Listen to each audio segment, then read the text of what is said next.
नमस्कार, जोहार, मैं संजय और आप देख रहे हैं न्यूज झारखंड। चलिए जानते हैं सुबह से लेकर शाम तक की तमाम बड़ी खबरों को।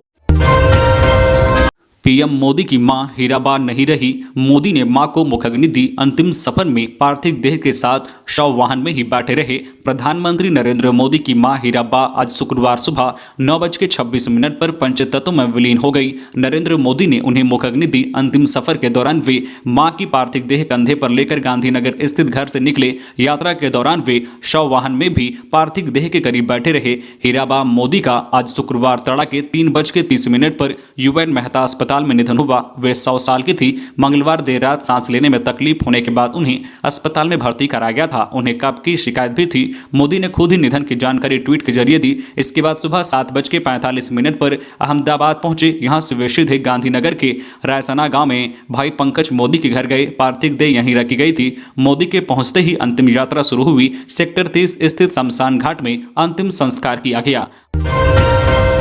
पलामू के बंधन बैंक में अज्ञात अपराधियों ने की लूटपाट। पलामू के विश्रामपुर में बंधन बैंक में बाइक सवार अज्ञात अपराधियों ने हथियार के बल पर लूट की घटना को अंजाम दिया है। विश्रामपुर थाना पुलिस मौके पर पहुंचकर तहकीकात में जुट गई है। पुलिस का कहना है कि हथियारबंद अपराधियों ने घटना को अंजाम दिया है। कितने रकम की लूट हुई है, इसे लेकर पुलिस बैंककर्मी से पूछताछ कर रही है। गंगा में बिगड़ा जहाज का बैलेंस, 7 ट्रक डूबे, ड्राइवर लापता। गरम घाट से मनिहारी जा रहा था, ट्रक का टायर फटने से हुआ हादसा।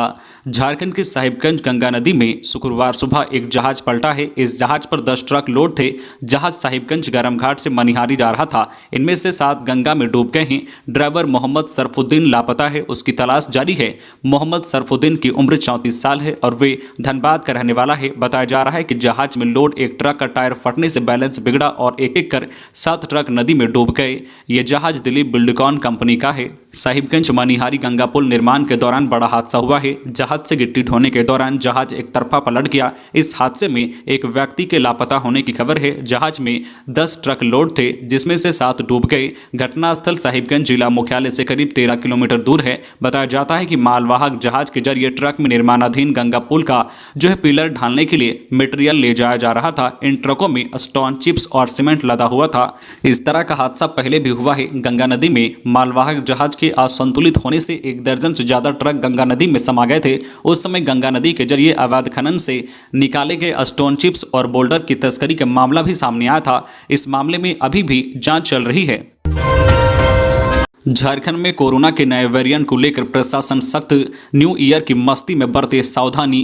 न्यू ईयर इवेंट की तैयारी पूरी कर ली गई है। होटल, रिजॉर्ट और क्लब में जहां लोग सेलिब्रिटी नाइट को एंजॉय करेंगे, वहीं वीकेंड होने की वजह से फैमिली टाइम भी मिलेगा। ऐसे में लोग पिकनिक भी प्लान कर रहे हैं। इससे शहर के पार्क, रेस्टोरेंट, जलाशय, डैम सहित अन्य पिकनिक स्पॉट में काफी भीड़ जुटेगी। दूसरी तरफ एक बार फिर कोरोना को लेकर सावधानी बरतने की सलाह दी जा रही है। सेलिब्रेशन के बीच लोग बीमार ना हो, इसके लिए सरकार ने मास्क पहनने और सोशल डिस्टेंसिंग पालन करने का सुझाव दिया है। विशेषज्ञों की राय है कि समय समय पर हाथों को सैनिटाइज करते रहें। पूर्व में 1 से अधिक बार कोरोना संक्रमित हो चुके लोगों में नए वेरिएंट BF7 का कोई लक्षण नहीं दिखता, यानी लोग एसिम्टोमेटिक हो चुके हैं। कोरोना को लेकर जिला प्रशासन सख्त हो गया है। साल के अंतिम दिन और नववर्ष के आगमन पर डैम, नदी, जलाशय और पर्यटन स्थलों पर कोरोना गाइडलाइन का पालन हो, इसके लिए मजिस्ट्रेट की तैनाती की गई है।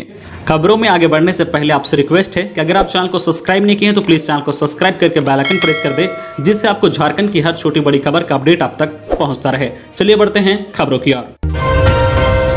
नए साल पर देवघर मंदिर में 1.5 लाख से ज्यादा श्रद्धालुओं के आने की उम्मीद, ऐसी रहेगी व्यवस्था। नए साल के मौके पर देवघर स्थित बाबा मंदिर में उमड़ने वाली भीड़ को देखते हुए मंदिर प्रशासन की तरफ से तैयारियां पूरी कर ली गई हैं। इस बाबत जानकारी देते हुए बाबा मंदिर के प्रबंधक ने बताया कि श्रद्धालुओं के मंदिर में प्रवेश और निकास को लेकर तमाम वैकल्पिक इंतजाम किए गए हैं, ताकि अधिक भीड़ होने की स्थिति में आपात स्थिति से निपटा जा सके। इसके अलावा बाबा मंदिर में प्रवेश और निकास और भीड़ को रोकने के लिए जो पूर्व से इंतजाम चले आ रहे हैं, उसी पर अमल किया जाएगा। पिछली बार नए साल के मौके पर 1,30,000 श्रद्धालु पहुंचे थे। इस बार भीड़ ज्यादा होने की संभावना जताई जा रही है। आपको बता दें कि 1 जनवरी को बाबा मंदिर में मिलने वाले शीघ्र दर्शन कूपन की दर को बढ़ाकर 500 रुपए कर दिया गया है। यानी 1 जनवरी को बाबा मंदिर में शीघ्र दर्शनम कूपन के जरिए दर्शन करने वाले भक्तों को 500 रुपए खर्च करने होंगे। हालांकि 1 जनवरी से पहले और बाद में पूर्व की भांति ही कूपन मिलेंगे और पुराने दर पर ही कूपन उपलब्ध होंगे। नए साल के पहले दिन बाबा मंदिर का पट सुबह 3:30 पर खुलेगा, जिसके बाद पारंपरिक पूजा काचा जल से पूजा की शुरुआत की जाएगी। फिर दैनिक पूजा होगी। वही बाबा मंदिर का पट रात 11 बजे बंद किया जाएगा। इधर नए साल पर मंदिर में भक्तों की भीड़ उमड़ने की संभावना जताई जा रही है, जिसको लेकर जिले के डीसी मंजुनाथ भजंत्री और पुलिस कप्तान सुभाष चंद्र जाट ने अतिरिक्त दंडाधिकारी और पुलिस पदाधिकारियों को प्रतिनियुक्त करने का निर्देश दिया है, ताकि मंदिर में नए साल पर जो है उमड़ने वाली भीड़ को कंट्रोल किया जा सके। सीएम की लोकप्रियता से भाजपा सदमे में, झामुमो। हेमंत सरकार के खिलाफ भाजपा की चार्जशीट पर सत्तासीन झारखंड मुक्ति मोर्चा ने पलटवार किया है।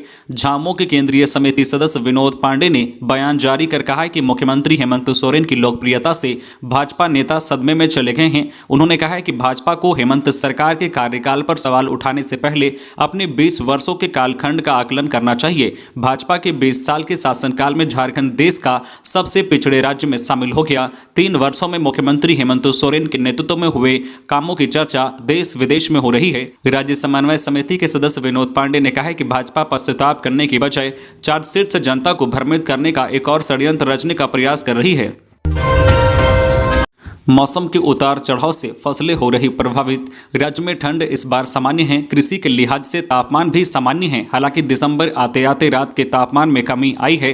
दिन की धूप कड़ी है और पछुआ हवा खेतों की नमी सोख रही है। इससे रबी और खेतों में लगी विभिन्न सब्जियों की फसलें प्रभावित हो रही है। सुबह में कुहासा रहने से भी फसलों को नुकसान पहुंच रहा है। ऐसे में इस समय मिट्टी की नमी को बनाए रखने से लेकर पाला और फसलों में लगने वाले कीड़े के प्रकोप से उनके बचने के उपाय करने जरूरी हैं। मौसम विभाग के अनुसार अगले 2 दिनों के बाद राज्य में हल्के बादल छाए रहने के आसार हैं। इससे तापमान में उतार चढ़ाव होगा। अभी गेहूं, जौ, चना, सरसों, हरा मटर समेत आलू, प्याज और अन्य जो सब्जियों की फसलें किसानों ने खेतों में लगाए हैं। मौसम के उतार चढ़ाव के कारण इन फसलों के प्रभावित होने की संभावना बढ़ गई है। पलामू में अवैध खनन, भंडारण एवं परिवहन के खिलाफ डीएमओ की बड़ी कार्रवाई। अवैध खनन, भंडारण एवं परिवहन के खिलाफ जिला खनन पदाधिकारी डीएमओ आनंद कुमार ने बड़ी कार्रवाई की है। पलामू डीसी के निर्देश पर आनंद कुमार ने गुरुवार को विश्रामपुर के अति सुदूरवर्ती क्षेत्र कंचनरिया टोला में संचालित क्रशर की जांच की। जांच के दौरान पाया गया कि क्रशर संचालक सकेंद्र यादव बिना भंडारण अनुज्ञप्ति के अवैध तरीके से पत्थर और चिप्स का भंडारण कर रहे हैं। डीएमओ ने अभिलंब कार्रवाई करते हुए क्रशर में रखे गए 300 CFT boulder, 500 CFT stone chips और 100 सीएफटी डस्ट को जब्त कर लिया। साथ ही क्रशर संचालक समेत भंडारण स्थल के रैयत एवं जो है इसमें संलिप्त व्यक्तियों के खिलाफ विश्रामपुर थाना में प्राथमिकी दर्ज कराई गई। डीएमओ ने अवैध तरीके से पत्थर और चिप्स के भंडारण में संलिप्त व्यक्तियों को अविलंब चिन्हित करते हुए कार्रवाई की बात कही। 2023 में झारखंड को मिलेगा 3 एयरपोर्ट का तोहफा। दुमका, बोकारो और टाटा में शुरू होगी उड़ान सेवा। नए साल में झारखंड में 3 और एयरपोर्ट खुलेंगे। इनमें टाटा, बोकारो और दुमका एयरपोर्ट शामिल हैं। ये एयरपोर्ट विमान परिचालन को तैयार हैं और उड़ान सेवा शुरू करने के प्रयास तेजी से चल रहे हैं। जमशेदपुर के सोनारी एयरपोर्ट से टाटा कंपनी के निजी विमानों का परिचालन हो रहा है। यहाँ से कॉमर्शियल विमान सेवा शुरू करने के प्रयास जारी हैं। बोकारो और दुमका एयरपोर्ट लगभग तैयार हैं। दोनों एयरपोर्ट अभी लाइसेंस लेने की प्रक्रिया से गुजर रहे हैं। बोकारो एयरपोर्ट के लिए सेल और दुमका के लिए राज्य सरकार लाइसेंस लेने की प्रक्रिया में शामिल है। उड़े देश का आम नागरिक उड़ान के तहत इन तीनों एयरपोर्ट से उड़ान शुरू की जाएगी। रीजनल कनेक्टिविटी सेंटर आरसीएम के तहत बोकारो से कोलकाता व पटना और टाटा से कोलकाता जोड़ेंगे। स्पाइसजेट कंपनी बोकारो और कोलकाता के बीच उड़ान सेवा की शुरुआत करेगी।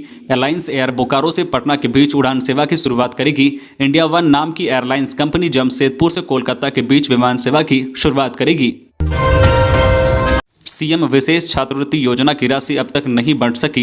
राज्य के सरकारी स्कूलों में पढ़ने वाले सामान्य वर्ग के बच्चों को इस वर्ष अब तक छात्रवृत्ति की राशि नहीं मिली है। शैक्षणिक वर्ष 2022-23 के 7 माह बीत गए, लेकिन इसके लिए आवश्यक प्रक्रिया पूरी नहीं हो सकी। राज्य भर में कक्षा 1 से 12वीं तक के लगभग 1,28,000 बच्चों को छात्रवृत्ति मिलनी है।